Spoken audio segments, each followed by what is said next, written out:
Today we're going to be looking at the Nikon D300 digital SLR.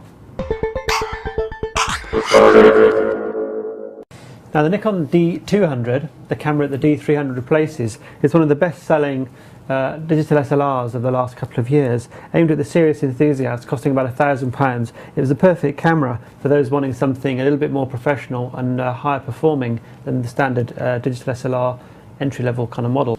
So here's now the D200, and as you can see, the D300, the cameras are virtually identical in every respect. There are a very small number of cosmetic differences which I'll highlight now. Starting at the front, the first you'll see that the flash sink has been moved from the side to the front under this rubber flap under here. This is a very small difference really. On the top, if I turn them around, you can see again that they are pretty much identical. There are no new features or functions or changes to the front. The biggest change is on the back. If I hold them up there, you can see there that there's been an increase in the size of the LCD screen from 2.5 on the D200 to 3" on the D300. Now it's not just the size that's different about this LCD, but we'll come to that in a few moments. So what are the main differences between the D200 and the D300? Well, the first difference is inside. The D200 had a 10.2 megapixel CCD sensor. The D300 has a 12.3 megapixel CMOS sensor. Now this is a radical departure for Nikon, who up to now have used CCD's technology in their sensors. They've now switched to CMOS, which is what Canon use and have always used for their digital SLRs. CMOS offers various advantages over CCD, including lower power. You consume less power, but there are some additional things which Nikon have done to this CMOS sensor which make it quite interesting.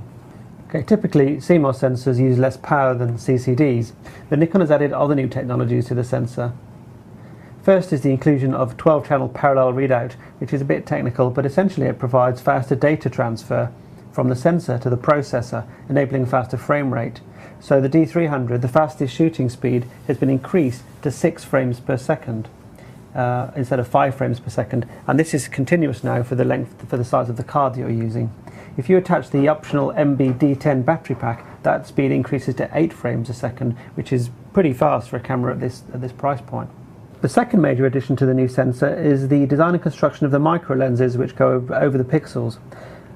Optical lenses are used on all imaging sensors to help direct the photons of light to the individual photo sites, but on this chip those lenses are gapless, so that any photons of light which would normally fall between the gaps are directed towards the nearest photo site.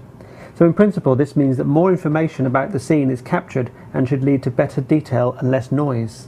There's also a new X-Speed image processor which offers 16-bit processing for finer detail and smoother gradations. Now the 3D matrix metering also gets a boost now with a new feature called scene recognition. Scene recognition recognises the subject and other details before the shutter is fired, and this information is then used to improve the autofocus, exposure and white balance. Among the scenes it can recognise is the human face, so it does have a kind of face detection type system, although it's not called that and it's not quite as formal as that. So now let's talk about the LCD screen on the D300, which is really a major improvement over the D200. So as I mentioned before, the D300 has a 3" LCD screen instead of a 2.5" on the D200. But this really is not just a size improvement, it's also a huge resolution improvement. The D300 LCD screen has 920,000 dots, which only the Sony Alpha 700 also has. This means that not only is the LCD screen big and bright and easy to see outside than a low resolution screen, but it means that you can zoom in on shots you've taken to zoom in on the detail and check for sharpness. And as you can see, it's really very good. You can keep zooming and zooming, and you can go right into pixel level here to really check sharpness. It's a really fantastic feature for reviewing your pictures afterwards. Really useful indeed. Another feature which is new to Nikon on the D300 is the ability to clean the sensor. This is something that bothers a lot of people and is of huge benefit. The ability, if you do have dust, it does have a cleaning operation, so you can clean that at any time.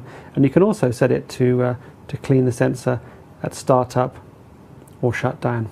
The D300 also has an HDMI connection for high definition output onto one of the new widescreen television sets.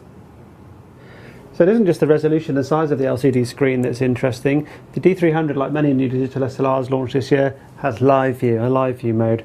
And here it is on the top there. If you go into LV, and on top of the drive dial, press the button, and there you go, there you are in live view. Now there are a couple of different modes, but let's find something more interesting to point it out. I'll just pop outside the office door a moment, have a look. Now there are two live view modes. There's handheld and tripod mode. Now in the handheld mode, it uses the AF points, TTL phase detection to focus. You press your shutter down halfway, or you can use the AF button here, and the mirror will go up, it'll focus, and then the mirror will come back down so that you can see. There's another mode too, which is the tripod mode, which if I go into here and select that, tripod mode, this gives you a contrast detection focusing. So let's go back to that now. And in this mode, when you focus, the mirror doesn't need to go up. You can use the lens of course to focus as well manually, there's no problem. The tripod mode gives you more options. It uses contrast detection focusing, which means that, let's just zoom in there. I mean, you can zoom in on the scene you're photographing, and you can use the whole of the screen to focus from. But there you go, nice clear focus of the Dome of St Paul's there. A bit more versatile, but it is best when used on a tripod. So that's the main new features.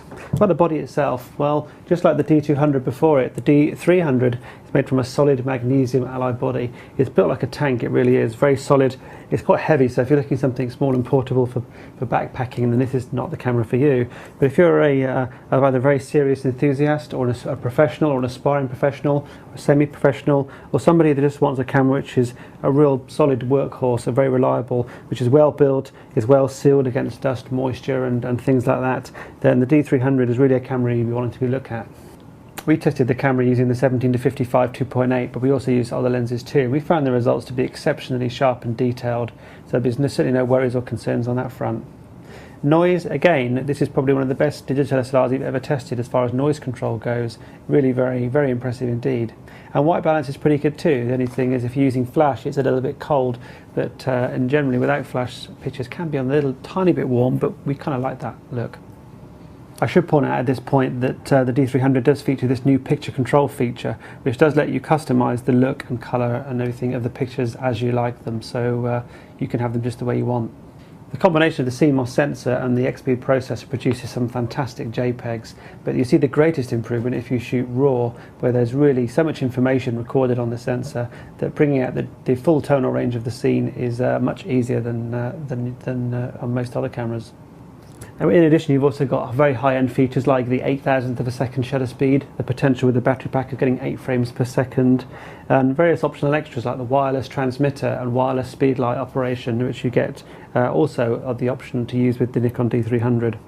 So, I mean, basically this camera is at the moment it's just over £1,200–1,300 for the body only, which seems a lot of money possibly for a digital SLR. For a consumer digital SLR it is a lot of money, but you could look at it another way and think that it's actually incredibly cheap for a professional digital SLR, which normally you pay in excess of £3 grand for. Now really you've got to look at this and think most of the things that you find on these £3–4,000 digital SLRs are on here for £1,300. So looking at it that way, this is actually remarkably good value for money, which is one of the reasons why we've given it a score of 93% and a gold award.